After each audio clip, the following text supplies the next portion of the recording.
Okay everyone, let's jump into week 4 of our game design folder in Schoology and see what's up. So right now you're watching this video. The next thing you should do is check in on lab 1.3, so let's go take a look at that together. What this lab is asking us to do is to learn how to use our code to draw specific shapes. It gives us a few guidelines as to how this should go, and I'm going to give you a few pointers on how to make this all happen. As we go down to the second page, they're asking us to use our code to draw these different shapes that are on the list. A lot of times when you look at these labs, you're probably getting used to writing answers in these areas, but this actually doesn't require an answer from you in writing here. This is just telling you what work you should be doing in Snap, and that's really where your grade will come from. So the shapes they're asking for are the one we started up top, a square, which should happen when we press the number 1 key on the keyboard. When we press 2, it should draw an equilateral triangle, 3 a diamond, and so on down the list. By the time you get to the bottom of the list, the 5-pointed star is optional, but a good challenge, so if you get through the rest, I recommend you give it a shot. And then there's a few extra things down here that you can also try to clean up and make your project look just a little bit better, like hiding your sprite after you're done drawing, or using different colors. Everything you see down here is optional and bonus, but if you're into game design and you want to make your project the very best, go ahead and try this stuff too. But now let's jump into Snap and get started on the basics of what we need to make this project work. The very first thing I wanted to do is create a way to clear my screen. So after I draw something, or if I try to draw multiple things, it can get a little messy. And it can be hard to tell if you're even doing what you want anymore. When all these shapes are drawing on top of each other, it becomes kind of a mess. So right now I have my clear key programmed on C for clear, which is kind of a habit of mine.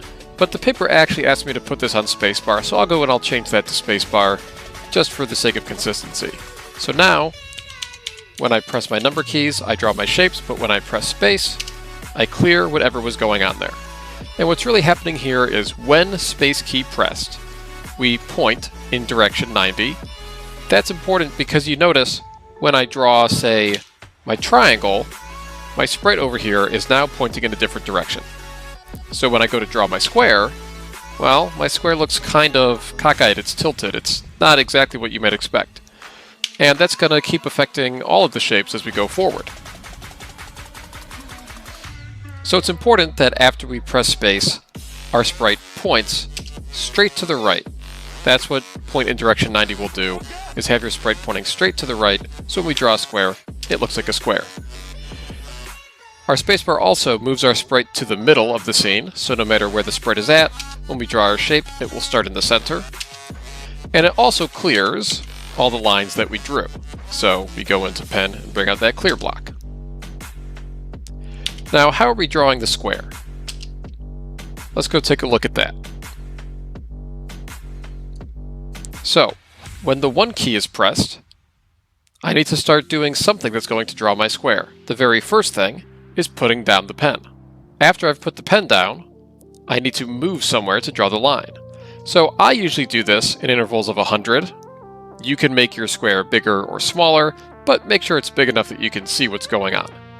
So I move 100, which means, well, let's take it apart and see. If I just put my pen down and move 100, there we go. I've drawn a straight line. And every time I hit 1, I'll draw a straight line that goes from left to right. After that, if I add my turn 90, you can see that my sprite has rotated. And if I were to simply move another 100 steps, then I've gone down to the bottom. Now I can turn another 90 degrees, and then move another 100 steps,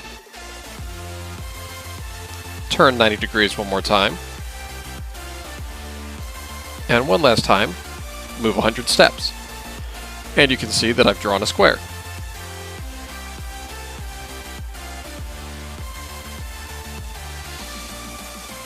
The last thing that it does is it uses a say block, which we find in looks. Looks originally will have this as say hello, or in this case I used the say hello for 2 seconds because I don't want it to say square all day for the rest of this program running, but just for a couple seconds after it draws it. And I can change the word to square or triangle or whatever I need it to be for whatever shape I'm making. You can also change how long this stays by changing how many seconds it says it for. But with all of that put together, when we press 1, we get a square. It says the word square for however many seconds we tell it to, and then we're done. So go ahead and put that together by yourself. Some of you may have already done this when working your way through other labs and experimenting in Snap. Now, when we're starting our triangle, there's a couple different ways that we could go about this.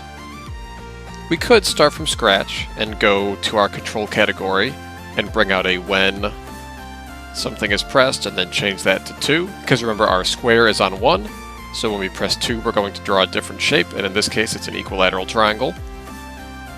And then I could go bring out my pen down, and I could bring out more move, and I could go back and build this all by hand. Or I could do something like this, where if you have a mouse you can right click, or if not you can simply control click and bring up this drop down menu and then hit duplicate. Now obviously I don't really need 2 different codes that are exactly the same, but I can make some small changes to this to make this work out as my triangle. So let's look at my triangle code. So my triangle code says when I press the pen down, I move 100 steps and then I turn 120 degrees, and I basically repeat that 3 times. I need 2 rotations and 3 moves after I put my pen down to draw my triangle. Instead of creating this from scratch, I can take my copied square code and change the when 1 to when 2, keep the pen down, keep the move 100, just change 90 to 120, and I'm going to change the second 90 to 120 as well. I can just get rid of the 3rd rotation and the 4th move, because a triangle only has 3 sides and only needs to turn 2 times to complete this. I'll change the word square to triangle, and now, instead of creating this from scratch and pulling out each block one at a time, I did a quick right-click or control-click duplicate and just made a few edits. As you move on in coding, you'll find that if you have code that works, it's never a bad idea to copy your own code, paste it somewhere else, and then just change the variables that need to be changed to make it work for whatever your new task is. That being said, copying and pasting somebody else's code can be done, but often prevents you from really learning how to do things yourself, so be careful of that. So let's try out our new triangle drawing code. There we have it, an equilateral triangle. Speaking of copying and pasting our code, when creating our diamond, this is actually a great time to do just that. I'm going to duplicate my square code, and I'm going to take a second here and compare that to my diamond code. So sure, I can change the word square to diamond at the bottom, but you'll notice one subtle difference in this code. I'm still moving 100 steps and turning 90 degrees. I'm still turning 3 times and drawing 4 lines, but there is one difference right at the top here, which is an extra turn. So I'll go out and I'll bring in a new turn. My turn is set at 15 degrees by default, but what I want is to turn it by 45 degrees. Because really, if you take a square and turn it on a 45-degree angle, then it takes on the shape of a diamond. I'm also going to set this to be on the number 3.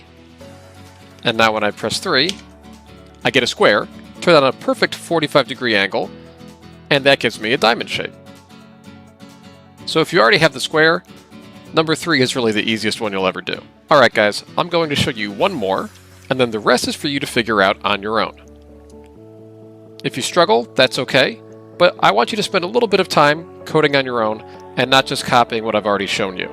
As long as you make an effort, you'll do fine. But let's take a look at our last one that we'll do together, the pentagon. So this goes on number 4, and if I were going to do this with what I already have, I would probably copy and paste or duplicate my number 1, my square, set this to number 4, and let's look at what we need to change. This time, we have a pentagon, so we need to draw 5 lines instead of 4. So we're going to need an extra move. And this time, instead of rotating 90 degrees, we need to rotate 72 degrees. So I'll change all of my 90s to 72s. And what I'll do right now is I'm going to take off this say square part for just a second. And I am going to click on the turn 72 and the move 100 right here. And I will simply duplicate those two by right-clicking or control-clicking. I will copy only the part that I'm clicking on and what is below it. So with my extra turn and move, you can see these are basically identical now. All I need to do is reattach the say, change it to be the right word. We're making a pentagon now. And let's go test that out. When I press 4, I now draw a very nice pentagon. So keep going through your list. 1 square, 2 triangle, 3 diamond, 4 pentagon, and if we go back to our list, on 5, a parallelogram or a leaning rectangle. I'll let you figure that one out. And if you still have time, try a 5-pointed star, and try using different colors, try cleaning it up so that your sprite disappears when it's not drawing. Make this as nice as you possibly can, and then, as always, make sure that you share your project. Remember, to do that, I'll go to Save As. I'll call this My New Shapes. First I'll hit Save, and then I'll go to Save As. Make sure that I have My New Shapes project selected in this window, and then click on Share. Click Yes, and you should see Shared. Once you've seen Shared pop up, you should be able to look up at the top where your link and URL is. Remember, just copy and paste this into the comments, and then we'll all be able to see and play each other's games, and that will let me know how much work you've got done.